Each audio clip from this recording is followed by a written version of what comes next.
A single soldier standing under the harsh island sun of Madagascar has just shaken an empire. His name, Colonel Michael Randrian Arena. His weapon, not a gun, not a tank, but a language. During a BBC interview just days after assuming power, the new military leader of Madagascar was offered to speak in French, the official tongue of the island, the lingering mark of French colonial rule. He paused for a moment, his eyes calm but burning with pride, and asked, "Why can't I speak my language, Malagasy?" That question, so simple, so human, thundered through Africa like a drumbeat of awakening. It wasn't just defiance against a reporter. It was defiance against centuries of silence. In refusing to glorify the colonial language, this 51-year-old colonel tore through the last veil of French dominance that had hovered over the island since 1895. For millions of Malagasy people, that single act felt like breathing again after decades underwater. And for the West, especially France, it was a moment of panic, a reminder that the old empire's grip is slipping faster than anyone predicted. But here's the thing. This isn't just a story about Madagascar. It's a story about what happens when people generation after generation finally say enough. From the dusty streets of Antanarivo to the vast oceans that surround the island, a quiet revolution has begun, one that speaks in its own voice, its own tongue, and for its own destiny. And for those of us watching from afar, especially here in America, it poses a question we cannot ignore. What does freedom really mean if a people must still speak in the language of those who once ruled them? Because sometimes the most powerful revolutions don't begin with bullets. They begin with a word spoken in the language of the heart. It didn't begin with soldiers or gunfire. It began with the voices of the young, the generation that had grown up in the shadows of broken promises. 2 weeks before Colonel Randrian Arena would appear on the national stage, the streets of Antanarivo were already alive with fury and hope. Teenagers and 20-somethings poured into the avenues, their smartphones raised high, their chants echoing through the capital. Malahilo. Enough is enough. Theirs wasn't a political movement at first. It was survival. For years, the island had been plunged into rolling blackouts. Families cooked by candlelight, students studied by the dim glow of phone screens, and mothers walked miles for water that often never came. Madagascar, rich in minerals, fertile in soil, blessed by nature, had somehow become one of the poorest nations on Earth. At the top of it all sat President Ibrahim Traoré, a man once hailed as a modernizer, but now seen as a symbol of betrayal. His 2009 rise to power had been through a coup of his own making, and when he returned in 2018 through questionable elections, people hoped he had changed. He hadn't. Government contracts flowed to French-backed corporations, fuel prices soared, while palaces gleamed with imported marble. Traoré spoke of progress, but the youth saw only darkness. By late September 2025, the anger boiled over. Tens of thousands marched waving flags and placards, chanting not for any party, but for dignity. When police fired tear gas, the crowds scattered and regrouped. When power went out, their phones lit up the night. The protests multiplied, spreading from Antananarivo to Toliara, to Fianarantsoa, to the dry plains of Androy. Then came the order that would change everything. Traoré, feeling the walls close in, summoned CAPSAT, the elite army unit trained to suppress unrest. His command was clear: restore order by any means necessary. But CAPSAT didn't obey. At dawn on October 11th, instead of aiming their rifles, the soldiers marched alongside the people. At their front rode a tall, silent figure in olive drab, Colonel Michael Randrian Arena, the commander of Capsat himself. Eyewitnesses recall the moment vividly, a sea of protesters facing down armored vehicles expecting death, and then suddenly cheers erupting as soldiers joined the chants instead of silencing them. Tear gas was replaced by applause. The army once feared became a shield. That morning, as sunlight broke over the red hills surrounding the capital, something sacred happened. Fear changed sides. By the afternoon, the presidential palace stood empty. Rajoelina, the entrepreneur president, had fled aboard a French military aircraft, seeking what he called temporary safety. His ministers vanished. Parliament, sensing the tide, voted to impeach him in an emergency session. And as the sun dipped below the horizon, the chants in Antanarivo grew louder. Capsat for the people. Randrian Arena for Madagascar. He didn't proclaim victory. He didn't boast. He simply stood before the gates of the palace, looked at the sea of faces, tired, tear-streaked but smiling, and said words few expected from a soldier. "We are not here to rule. We are here to restore." In those 8 words, Madagascar's history pivoted. The crowd erupted. Drums rolled. Flags waved. For the first time in years, the people felt their country was theirs again. And far away in Paris, the lights of the Élysée Palace burned late into the night. Because when a people rise with their army empires, tremble. The world first saw him not in a battlefield, but beneath the bright studio lights of the BBC. The cameras were ready. The anchors poised another interview with another coup leader, they thought. Yet within seconds they realized this was something else entirely. The interviewer began politely in French, the so-called official language of Madagascar. Colonel Michael Randrian Arena sat still, his posture upright, his face calm. Then came the pause, a few seconds of silence that seemed to stretch into history itself. And then, softly but firmly, he asked, "Why can't I speak my language?" Malagasy. The studio fell silent. The translator froze. The anchor blinked, unsure how to respond. And in that single question, a soldier spoke louder than any politician ever could. That refusal, simple, graceful, and unyielding, was more than defiance. It was liberation. He wasn't rejecting a language. He was rejecting centuries of chains. For generations, the people of Madagascar were told that speaking French was the mark of education, civilization, and respectability. Malagasy, their mother tongue, was something for the market, the street, the unrefined. Schools punished children for using it.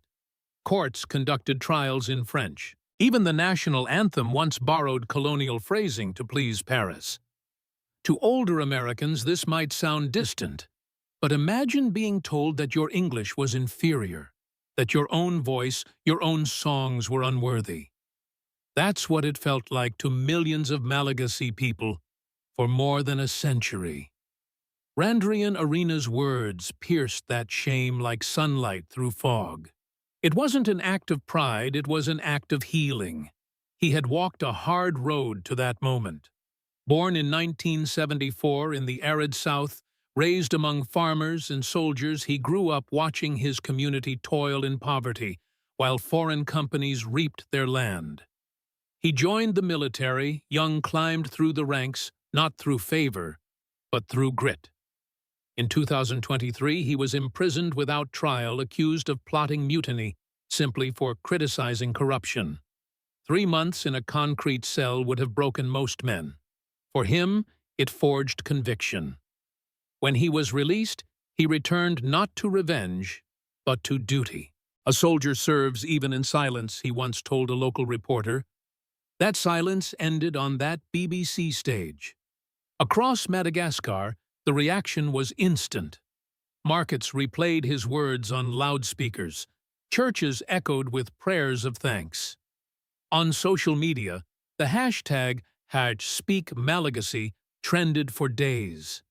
For the first time in living memory, people felt seen, and across the sea in Paris, the reaction was very different. French pundits labeled him populist. Others called him dangerous. Editorials warned of linguistic extremism. But beneath the polished headlines, what France really felt was fear of losing the last symbol of dominance it had left. Because, make no mistake, language is power. It shapes how nations think, feel, and dream. And when a people take back their words, they take back their destiny. Randrian Arena's act wasn't just symbolic.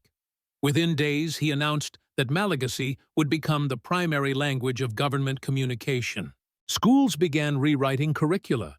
Ministries started translating documents. Even the national broadcaster switched to bilingual programming, Malagasy first, French second. In the eyes of the West, these were small administrative changes. But to the Malagasy, they were revolutions written in ink, not blood. By speaking Malagasy, Randrian Arena spoke to the ancestors, those who fought, bled, and died under the French flag. He spoke for the farmers who never saw electricity, for the students who could recite French poetry but couldn't afford clean water. He spoke for a nation reclaiming its name. And from that studio in London to the hills of Antanarivo, the world heard it. Madagascar was no longer whispering in borrowed words. It was finally speaking in its own voice. In Paris, they called it a dangerous precedent. But behind closed doors, it felt more like panic.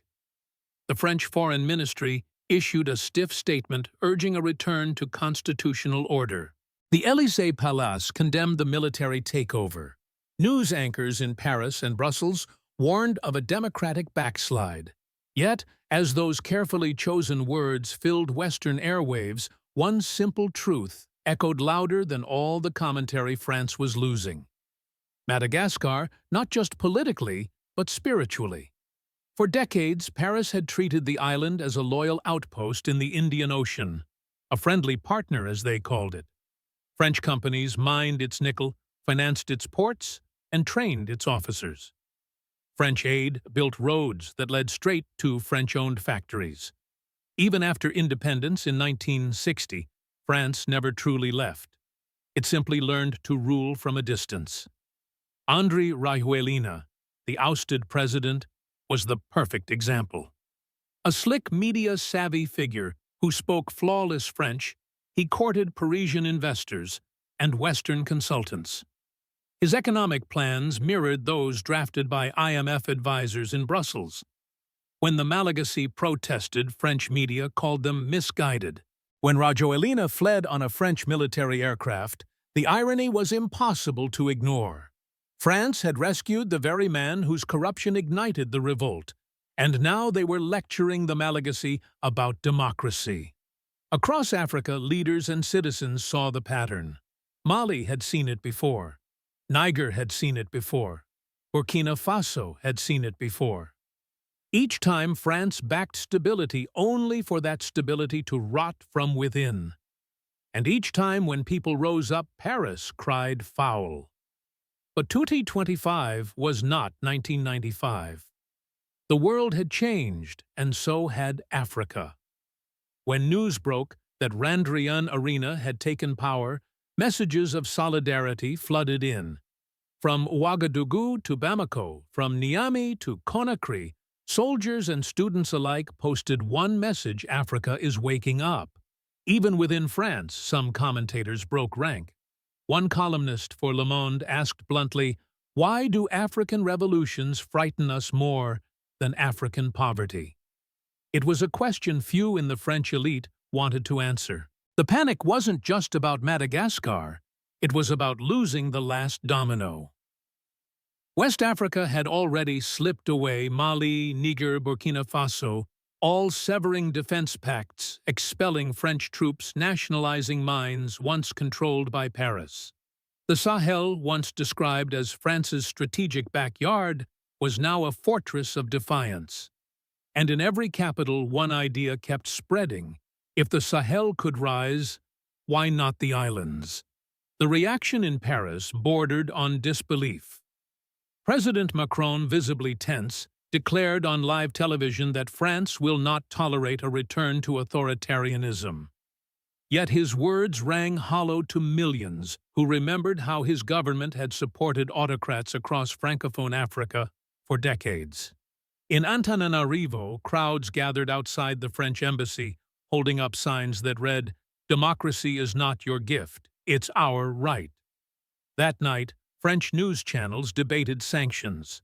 Others suggested cutting aid. But the new leadership in Madagascar seemed unfazed. In his first address, Randrian Arena thanked the Malagasy people, not foreign donors. "We will eat what we grow, build what we need, and speak what we are," he said, a simple line that landed like a thunderclap. To many in the West, he was an idealist. To many in Africa, he was a symbol.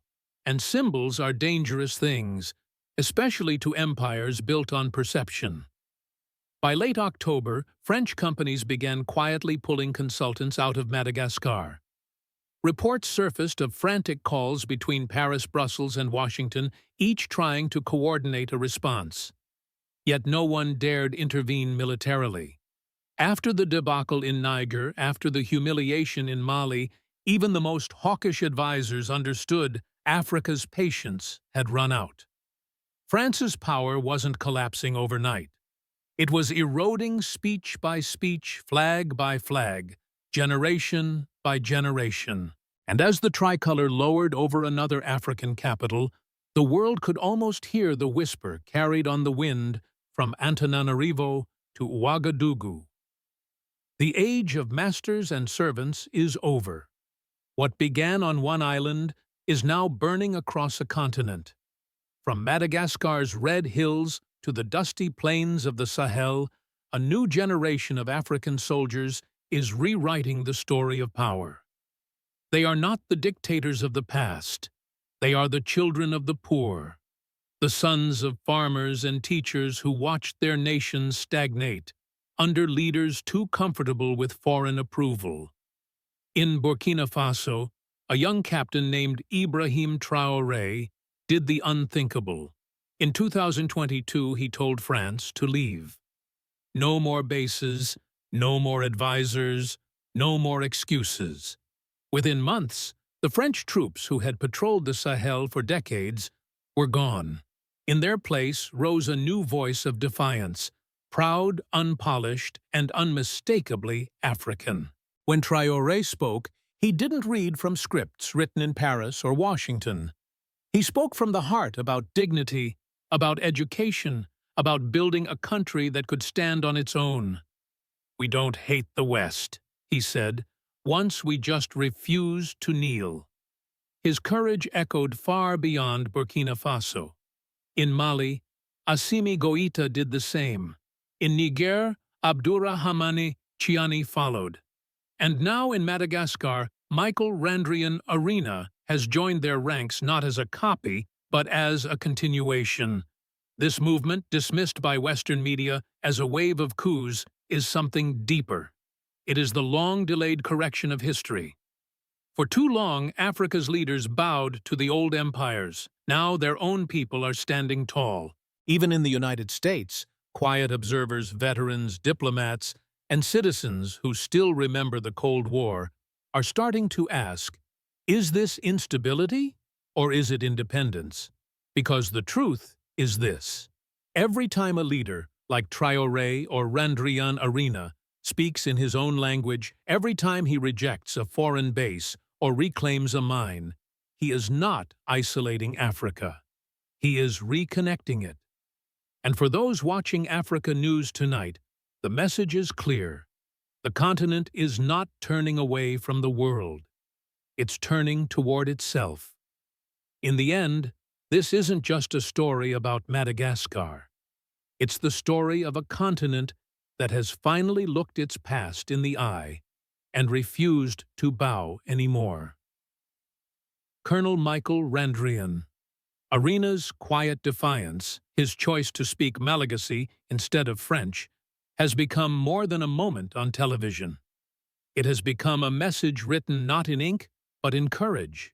A people that speaks in its own tongue will never again be silenced. Across Africa, that message now echoes in the voices of men like Ibrahim Traoré of Burkina Faso, Assimi Goïta of Mali, and Chiani of Niger, soldiers turned reformers, imperfect but determined. They are not asking for permission. They are demanding a new chapter, one built on self-respect, resource sovereignty, and cultural pride. And as their movements rise, a quiet question spreads not only through African capitals, but through Western living rooms. Do we in the West still understand what freedom really means? Because democracy without dignity is just theater. And prosperity built on dependence is not prosperity at all. For decades, the West measured Africa by its obedience. Now Africa measures its leaders by one rule alone: deliver or disappear. As we watch this new generation reclaim what their ancestors were forced to surrender, one truth stands taller than ever. Africa is not falling apart. It is breaking free. So tonight, if you've followed this far, ask yourself, do you think President Ibrahim Traoré's national reform strategies are truly effective? Yet, can we trust new leaders like Randrian Arena to stay loyal to the people, or will history repeat itself? Please share this video if you believe the truth deserves a voice. Subscribe if you believe that Africa's story should be told by Africans, not by those who once ruled them. Because the dawn of Africa is not coming. It's already here, and it speaks in its own language.